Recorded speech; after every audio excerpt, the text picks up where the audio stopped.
मुल्क की सलामती के लिए सियासी और अस्करी क़यादत यकजा। स्पीकर कौमी असम्बली की ज़ेर सदारत पार्लियामेंट की कौमी सलामती कमेटी का इन कैमरा इजलास। आर्मी चीफ वज़ीर दिफा परवेज़ खटक, वज़ीर दाखिला शेख रशीद, मुशीर कौमी सलामती मुईद यूसुफ शरीक, अपोजिशन लीडर शहबाज शरीफ और बिलावल भुट्टो समेत दीगर सियासी कायदीन भी मौजूद। वज़ीर आज़म इजलास में शरीक नहीं।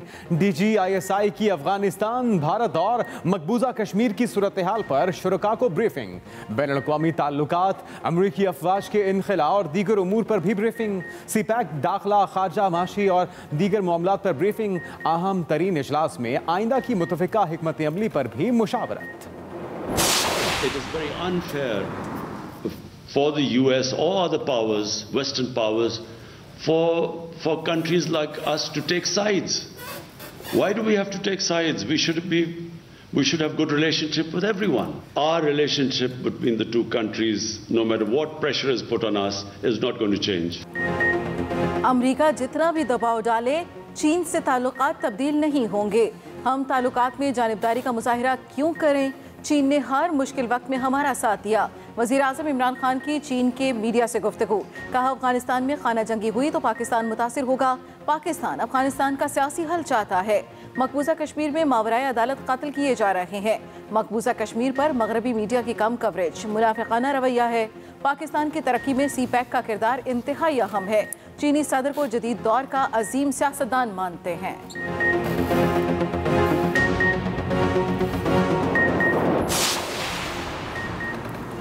चीन को दबाने का वक्त गुजर चुका। हम पर धौंस जमाने वालों का सर दीवार चीन पर मारकर पाश पाश कर देंगे। चीनी सदर शी जिनपिंग का कम्युनिस्ट पार्टी के 100 साल मुकम्मल होने पर सालगिरह की तकरीब से खिताब। कहा, कौमी सलामती और इलाकाई सालमियत के तहफ़्फ़ुज़ के लिए किसी को भी चीनी कौम की सलाहियतों को नज़रअंदाज नहीं करना चाहिए। सिर्फ सोशलिज्म में ही चीन की बका और तरक्की है। मुसल्लह अफ़वाज को मज़ीद जदीद खतूत पर इस्तवार करने के अमल को तेज़ करने की ज़रूरत है।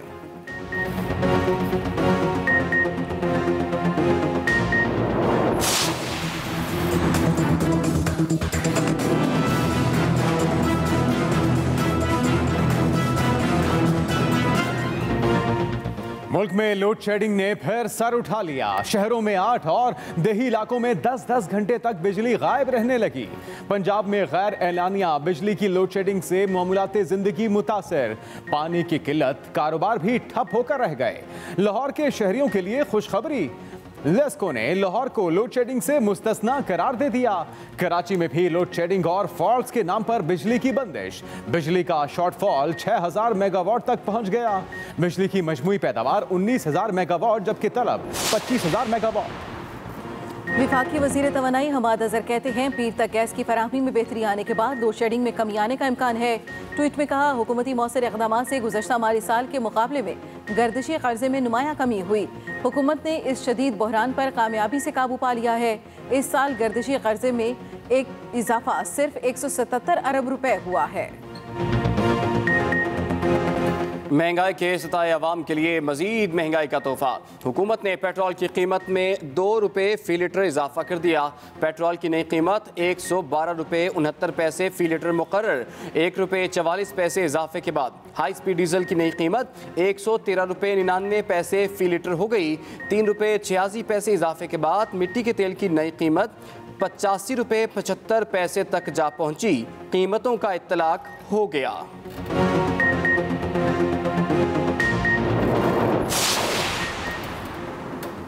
LPG कीमतें भी आउट ऑफ कंट्रोल। एक माह में चौथी बार इजाफा। पेट्रोल के बाद LPG की कीमत में एक बार फिर 19 रुपए फी किलो इजाफा। इजाफे के बाद LPG घरेलू सिलेंडर की कीमत 224 और कमर्शियल सिलेंडर की कीमत में 863 रुपए इजाफा। घरेलू सिलेंडर की नई कीमत 1872 रुपए, जबकि कमर्शियल सिलेंडर 7166 रुपए का हो गया। जीना होगा, मरना होगा, धरना होगा, धरना होगा। यंग डॉक्टर्स फिर सड़कों पर। NLE इम्तिहानात के खिलाफ सरापा एहतजाज। रावलपिंडी में यंग डॉक्टर्स ने मरी रोड ब्लॉक करके धरना दिया। ट्रैफिक जाम से गाड़ियों की लंबी कतारें लगी रहीं।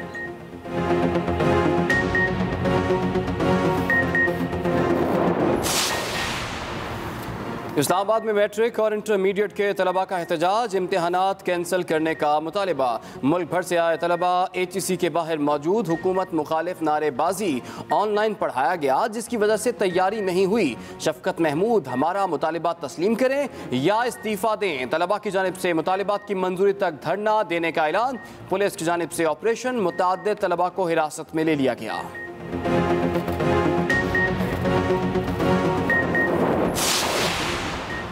कराची में नाबीना अफराद के साथ पुलिस के मुज़ाकरात कामयाब। सिंध असेंबली के सामने खत्म, रोड ट्रैफिक के लिए खोल दिया गया। पुलिस ने मुजाहिरीन को खाना भी पेश किया। मुजाहिरीन ने खुसूसी अफराद के मुख्तस कोटे पर अमल कराने के लिए धरना दिया था।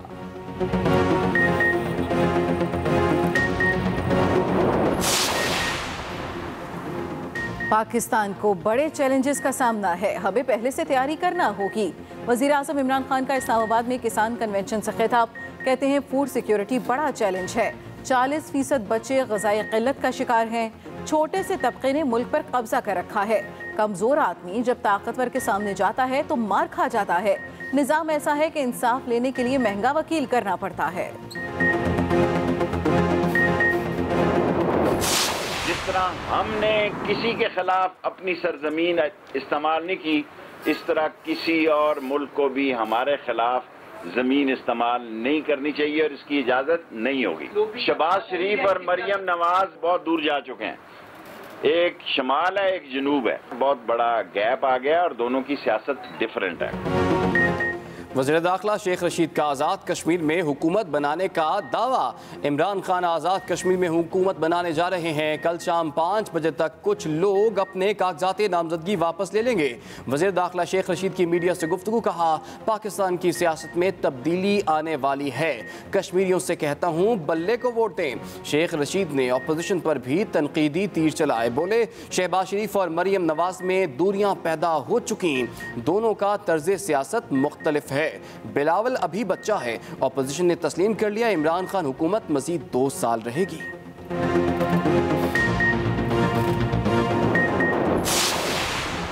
बिलावल भुट्टो नहीं, जरदारी है। अब ये पीपल्स पार्टी जुल्फिकार अली भुट्टो वाली नहीं, जरदारी वाली पार्टी है। शाह महमूद कुरैशी की एक बार फिर बिलावल पर चढ़ाई, कहा बिलावल शो बॉय हैं। पीपल्स पार्टी को आसिफ जरदारी कंट्रोल करते हैं। बिलावल भुट्टो कल नासमझी में गुफ्तगू कर रहे थे। जब बिलावल को आईना दिखाया तो वो जाती हमलों पर उतर आए। आपने विरासत के बलबूते पर पार्टी लीडरशिप क्लेम कर ली। जिन रिवायात की बिलावल बात कर रहे थे वो सिंध में क्यों नहीं अपनाए।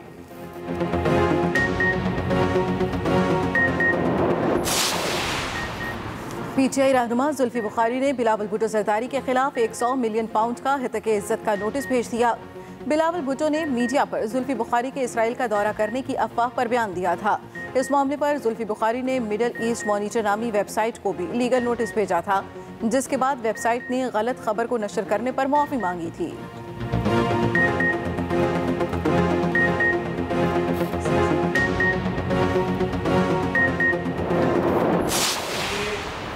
बुनियादी गठजोड़ है, उन मराइल पर भी अपोजिशन की पार्टीज के लीडर्स को गिरफ्तार कर लिया जाता है जहां उनकी शायद जरूरत नहीं होती। हलीम हाजिर शेख को अगर ये गिरफ्तार नहीं करते हैं तो इससे ये बात वाज़ेह हो जाएगी कि नैब के जो मयार हैं वो मुख्तलिफ हैं, पीपल्स पार्टी के लिए मुख्तलिफ है और PTI के लिए मुख्तलिफ है। जो हमारा हक है वो हमें नहीं दिया जाता। फेडरल गवर्नमेंट जिसकी मईशत में सबसे ज़्यादा हिस्सा सिंध का है, वो जब सिंध की एलोकेशंस करती हैं तो दीगर सूबों में ज़्यादा करते हैं, यहाँ पे कम होती है। अपोजिशन लीडर ने स्पीकर से मामला तय कर लिए हैं। अपोजिशन बजट पर सिर्फ बातें करती थी, एक भी कटौती की तहरीक जमा नहीं कराई। वज़ीर इत्तलात सिंध नासिर हुसैन शाह कहते हैं कि अपोजिशन ने ऐवान को मुतासर करने की कोशिश की। एक रोज़ तो चारपाई ऐवान में ले आए थे। वज़ीर तालीम सिंध सईद गनी बोले अपोजिशन के लिए नैब का रवैया मुख्तलिफ है। अपोजिशन अरकान को केस के इब्तिदा से ही गिरफ्तार कर लिया जाता है। हम बार बार कहते हैं नैब न्याजी गठजोड़ है। हलीम आदिल शेख के खिलाफ केस साबित शुदा लगता है।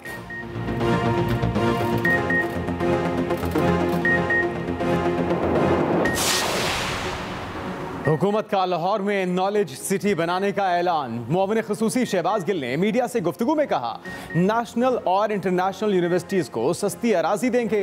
अब तक 11 यूनिवर्सिटीज़ ने राब्ता किया, जिनमें से 3 बैनुल-अक़वामी है। ये शहर किसी से कर्जा लेकर नहीं बनाया जा रहा। 2000 एकड़ के पहले फेज का ऐलान हो रहा है। ये पाकिस्तान का पहला ग्रीन सिटी है। यहाँ 7 वाटर ट्रीटमेंट प्लांट लगेंगे, 3 बैराज बनेंगे।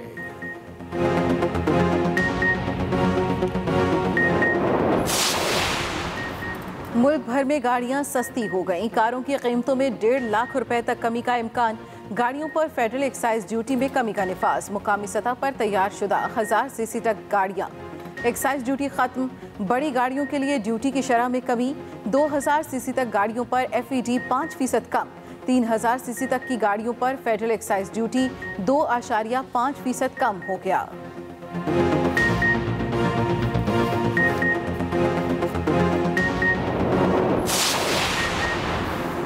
पोल्ट्री और गोश्त की एक्सपोर्ट पर पाबंदी बरकरार। पेशावर हाई कोर्ट में पोल्ट्री और गोश्त की कीमतों में इजाफे से मुताल्लिक केस की समाअत। अदालत का कीमतें कम होने तक पोल्ट्री और गोश्त की एक्सपोर्ट पर पाबंदी बरकरार रखने का फैसला। Chief justice Peshawar high court Qaiser Rashid ने कहा कि अदालत की पाबंदी के बावजूद कैसे पोल्ट्री और गोश्त की स्मगलिंग जारी रही। जो अदालती अहकामात पर अमल नहीं करेगा उसके खिलाफ अदालती कार्रवाई होगी। जो लोग काम नहीं कर सकते वो ऐसी जगह जाएं जहां आराम हो।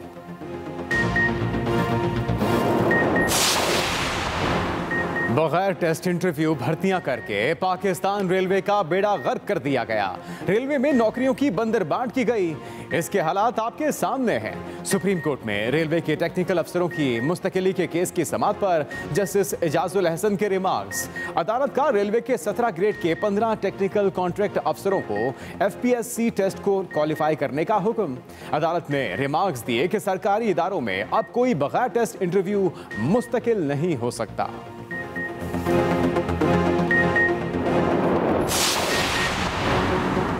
इस्लामाबाद हाई कोर्ट में नून लीग की जानिब से 9 सदारती ऑर्डिनेंस जारी करने के खिलाफ केस की समाअत।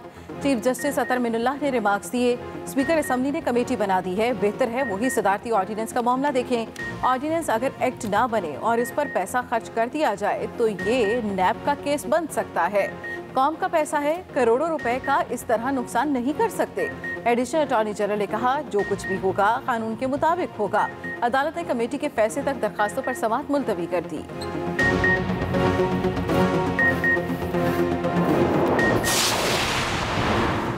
वज़ीर-ए-आज़म इमरान खान ने करप्शन के बुत पाश कर दिए। लूट मार की सियासत करने वालों के लिए पाकिस्तान की ज़मीन तंग हो चुकी। वज़ीर आला पंजाब उस्मान बुज़दार कहते हैं कि इमरान खान अवामी उमंगों के मुताबिक मुल्क की मुफाद में फैसले कर रहे हैं। माजी में जिन लोगों पर कोई हाथ नहीं डालता था आज वो कानून की गिरफ्त में हैं।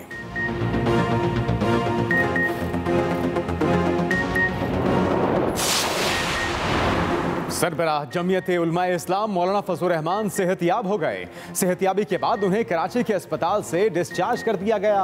मौलाना फजलुर रहमान आज कराची से इस्लामाबाद के लिए रवाना होंगे। सरबराह JUI मौलाना फजलुर रहमान 4 जुलाई को सुवात में जलसे से खिताब भी करेंगे।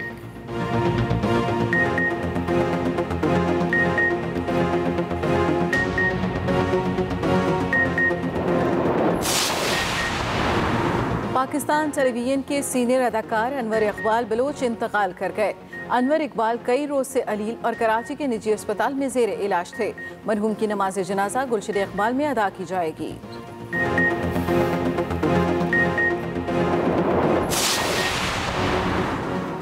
वैक्सीन एस्ट्राजेनेका नायाब, अवाम ख्वार। मुल्तान में एस्ट्राजेनेका वैक्सीन न मिलने पर ओवरसीज पाकिस्तानियों का एहतजाज। मुजाहिरीन ने डिस्ट्रिक्ट जेल चौक ब्लॉक कर दिया। शहरियों को मुश्किलात। कहते हैं ओवरसीज पाकिस्तानियों की किसी वैक्सीनेशन सेंटर पर नहीं सुनी जा रही। दूसरी तरफ मुल्क में कोरोना केसेस में वाज़ेह कमी। 24 घंटों में कोरोना से मजीद 40 अफराद जाम बहक। 1037 नए केसेस रिपोर्ट। NCOC के मुताबिक कोरोना फैलाव की शरह 2.2% रही। आगाज बड़ी खबर से। स्पीकर कौमी असम्बली असेंबली की ज़ेर सदारत कौमी सलामती कमेटी का इन कैमरा इजलास हुआ। कौमी सलामती कमेटी इजलास में DGISI की ब्रीफिंग मुकम्मल, जबकि ज़राए के मुताबिक बताया गया है कि अमेरिका और नेटो अफवाज के इनखला समेत दीगर उमूर पर भी ब्रीफिंग दी गई है शुरका को, जबकि पार्लिमानी लीडर्स और कौमी सलामती कमेटी को बैनुल-अक़वामी ताल्लुकात बारे ब्रीफिंग भी दी गई। इसके साथ साथ इजलास में आइंदा की मुतफ़िका हिकमत अमली तय करने पर भी मुशावरत की गई है। कौमी सलामती का अहम इजलास जिसमें पार्लिमानी लीडर्स मौजूद थे। साकिब वर्क हमारे नुमाइंदे, उनसे मजीद तफसीलात जानते हैं। साकिब, क्या अहम फैसले हुए आइंदा की हिकमत अमली को लेकर? जी, पार्लिमानी कमेटी बराए कौमी सलामती का जो इजलास है वो इस वक्त वक्फे के बाद दोबारा शुरू हो चुका है। स्पीकर असद कैसर की सदारत ये इजलास हो रहा है। आपको बताएंगे वक्फे से पहले DGISI जनरल फैज हमीद ने जो है वो भरपूर ब्रीफिंग दी है। उन्होंने कश्मीर, इसके अलावा अफगानिस्तान की जो सूरत हाल है उसके ऊपर मुकम्मल तौर पर आगाह किया है पार्लिमानी क़यादत को। DGISI ने जो है वो एक कॉम्प्रिहेंसिव ब्रीफिंग दी है जिसमें दाखिला और जो खारजा, जो नेशनल सिक्योरिटी के जितने भी अमूर हैं उनको कवर किया गया है। इसके अलावा जियो पोलिटिकल जो स्ट्रेटजिक जो माहौल है पाकिस्तान के इर्द गिर्द खित्ते का, उसके ऊपर DGISI जनरल फैज हमीद ने मुकम्मल तौर पर पार्लिमानी क़यादत को जो है आगाह किया है। इसके अलावा ब्रीफिंग में जो है वो अफगानिस्तान और कश्मीर से मुतल्लिक जो हमारे सफारती ताल्लुकात हैं मुस्लिम ममालिक से, उनके ऊपर भी बात की गई है। पार्लिमानी कमेटी के जितने भी मेंबरान थे उन्होंने chief of army staff general Qamar Javed Bajwa और DGISI की जो काविशें हैं उनको सराहा है और उन्होंने कहा है कि जितनी जो है वो इंफॉर्मेटिव आप लोगों ने ब्रीफिंग दी है और जितनी तफसीलात बताई हैं उसके ऊपर तमाम जो मेंबरान थे पार्लिमानी कमेटी के उन्होंने सराहा है फौजी और अस्करी क़यादत को। इसके अलावा आपको बताएं कि अभी इस सवालात का जो सिलसिला है वो जारी है। पार्लिमानी क़यादत अपने सवालात जो है वो कर रही है और आर्मी जी जनरल कमर जावेद बाजवा और DGISI जो हैं जनरल फैज हमीद वो पार्लिमानी क़यादत के सवालात का जो है वो जवाब देंगे और मुतफ़िका किसी हिकमत अमली और पॉलिसी पर जो है वो पहुंचने की कोशिश की जाएगी। और इस बात का कभी इम्कान है कि पाकिस्तान की जितनी भी क्या पार्लिमानी क़यादत है वो और अस्करी हुकाम जो हैं वो आज एक पेज के ऊपर जो है वो नजर आएंगे और जितने भी मसाइल हैं अफगानिस्तान से रिलेटेड, इसके अलावा मसला कश्मीर, उनके ऊपर एक मुतफ़िका हिकमत अमली और एक पॉलिसी जो है वो सामने आएगी। जी तो साकिब, जो भी आइंदा के लाहे अमल को लेकर आज फैसले मुतवक्के हैं, अवाम को एतमाद में लिया जाएगा, अवाम को आगाह किया जाएगा उन फैसलों से? जी बिल्कुल, जितनी भी पार्लिमानी क़यादत है सियासी जमातों की वो अवामी नुमाइंदे हैं। जो सारी जो इलेक्टेड जो क़यादत है जो पार्लियामेंट में मौजूद है दोनों ईवानों में, सेनेट और कौमी असम्बली, उनके जो अरकान हैं वो इसमें शरीक हैं। इसके अलावा वफाकी वज़रा हैं, अपोजिशन क़यादत है, अपोजिशन लीडर शहबाज शरीफ हैं, चेयरमैन पीपल्स पार्टी बिलावल भुट्टो हैं, इसके अलावा JUI के मौलाना असद महमूद हैं। जितनी भी अपोजिशन और हुकूमत की जितनी भी क़यादत है पार्लियामेंट के अंदर वो इस वक्त पार्लिमानी कमेटी बराए कौमी सलामती इजलास में शरीक है। स्पीकर असद कैसर की ज़ेर सदारत ये इजलास हो रहा है जिसमें चेयरमैन सेनेट साजिद कंजरानी भी शरीक हैं। इसके अलावा चारों जो वज़ीर आला हैं वो भी खसूसी तौर पर इजलास में शरीक हैं। तो इस बात का कभी इम्कान है कि ब्रीफिंग का जो मरला है वो मुकम्मल हो चुका है और अभी सवालात जवाबात का सिलसिला जारी है और जैसे ही ये मरला भी मुकम्मल होगा तो जो पाकिस्तान को जो कोर चैलेंजेस जो दरपेश हैं उनका सामना करने के लिए एक मुतफ़िका हिकमत अमली। बहुत शुक्रिया आपका साकिब वर्क। वज़ीर आज़म इमरान खान कहते हैं कि जितना भी दबाव हो पाक चीन ताल्लुकात तब्दील नहीं होंगे। अफगानिस्तान मसले का सियासी हल चाहते हैं। अफगानिस्तान में खाना जंगी हुई तो पाकिस्तान मुतासिर होगा। पाकिस्तान की तरक्की में CPEC का किरदार इंतहाई अहम है।